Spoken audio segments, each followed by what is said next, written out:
따라서 밥을 잘 먹는다는 것은 우리가 음식을 먹는 만큼 잘 흡수하고 배설해야 된다는 것을 이제 이해하시겠죠?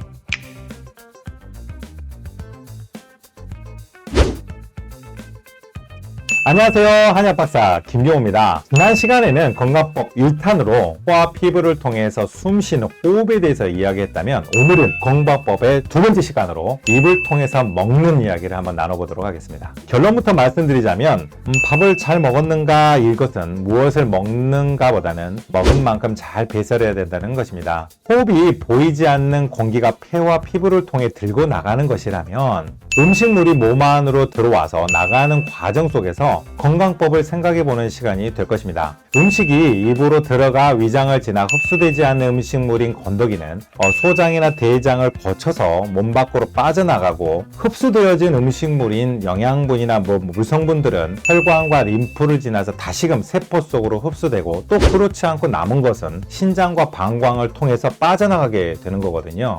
음식에서 음은 마시름이고 식은 먹을 식, 그래서 음은 이제 물성분이 주로 되겠고요. 식은 고형분이 되는 것이에요. 그래서 입이라는 한 곳으로 들어와서 소변과 대변이라는 두 가지 길로 나가게 되는데요. 좀 더 디테일하게 말하면 피부를 통해서도 땀으로 나갈 수 있는 게 좀 추가될 수는 있어요. 근데 크게는 대변과 소변으로 구분해서 여러분들께 이제 말씀드리도록 하겠습니다. 입에서 항문까지는 하나의 큰 관과 같이 생겼죠. 이 길을 지나가는 과정 속에서 들어온 음식물들이 분해되고 소화, 또 흡수할 것은 흡수하여서 더 조밀한 조직인 아주 조밀한 조직인 혈관 안으로 밀어 넣어주게 되고요. 큰 덩어리들은 대변을 통해서 대변의 형태로 항문을 통해서 나가게 됩니다.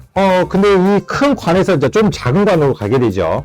혈관과 림프관을 통해서 흡수된 영양분은 다시금 더 잘게 분해되고 최종 목적지인 60조 개의 세포슬 속으로 영양을 공급하고 여기서 남은 찌꺼기들은 요도를 통해서 소변으로 나가게 되는 거죠. 결국 몸에 들어온 모든 음식물들은 위장관, 소화관이죠. 위장관과 혈관을 통해서 곳곳의 세포까지 필요한 것들을 전달하고 불필요한 것은 내보내는 모든 과정이 밥은 잘 먹는가의 문제로 보는 것입니다. 먹는 음식물이 세포까지 잘 전달되지 못한다면 우리는 잘 못 먹는 것이고요. 결국 밥을 먹지 않는 것과 같은 이치입니다. 비유하면 우리가 가난한 나라의 굶주린 주민들을 위해서 쌀을 원조했는데 분가하는 과정에서 빼돌려주고 쌓아놓고 안 주게 되면 결국 주민들은 쌀을 먹지 못하는 것과 같습니다. 따라서 밥을 잘 먹는다는 것은 우리가 음식을 먹는 만큼 잘 흡수하고 배설해야 된다는 것을 이제 이해하시겠죠?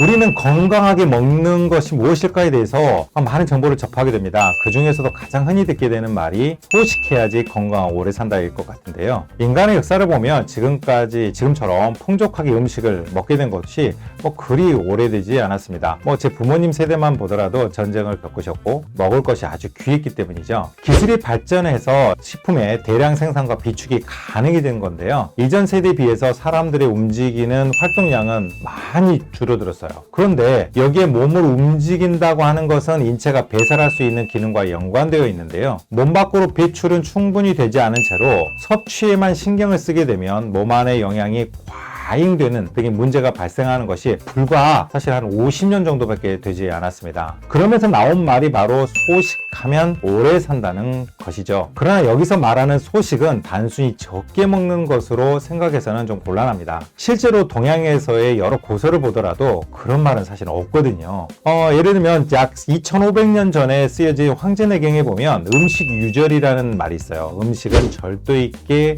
먹어야 한다고 하죠. 동의보감에서는 곡기승 원기는 기인 비불수하고 원기승 곡기는 기인 수의수라고 해서 소화시킬 수 있는 소화 능력보다도 더 많은 곡기가 들어오게 되면, 즉 음식물을 너무 많이 먹게 되면 그 사람은 뚱뚱해지지만 오래 살지 못하고 소화시킬 수 있는 기운보다 좀 적게 곡기를 먹게 되면 그 사람은 마르지만 오래 산다는 말이 있을 뿐이거든요. 즉 음식이라는 것은 내가 소화 흡수하여 사용할 만큼 그리고 잘 배설해낼 수 있을 있을 만큼 먹어야 하는 것이라고 생각합니다. 육체와 정신을 쓰고 또 에너지를 사용할 만큼의 필요한 양을 먹는 것이 중요한 것이죠. 예전에 두 손으로 농사를 짓고 두 발로 걸어 다니던 분들이 고봉밥, 옛날에 진짜 밥을 이렇게 크게 먹었거든요. 고봉밥을 드시고 근데 뭐 그러면서도 날렵하고 마른 체형이셨던 것은 그렇게 드신 만큼 육체적으로 정신적으로 노동을 통해서 쓰여졌다는 거거든요. 또 장수천 마을에 약 보면 90대 노인분들이 곡괭이질도 하면서 일을 하시고 또 그만큼 양을 드시거든요. 그걸 보면 우리는 또 다른 측면의 먹거리 지혜를 한번 생각해 봐야 될 것 같습니다. 혹시라도 연로하신 부모님의 건강이 걱정되어서 그만 좀 움직이시고 활동하시고 집안에만 가만히 쉬세요. 그리고 식사는 뭐 좀 많이 하시고 영양제 충분히 뭐 드세요라고만 원하지는 않으셨는지 한번 생각해 보세요. 그렇다면 오늘 제가 드린 말씀을 잘 생각해 보시기 바랍니다. 특별한 질병이 있으신 경우가 아니라면 이것이 오히려 건강을 해칠 수도 있기 때문이죠. 여러분, 밥은 잘 먹고 계십니까? 이상 따뜻하고 순환이 잘 되는 건강한 몸 만들어드리는 따순몸 한의 원장 김경호였습니다. 여러분 안녕.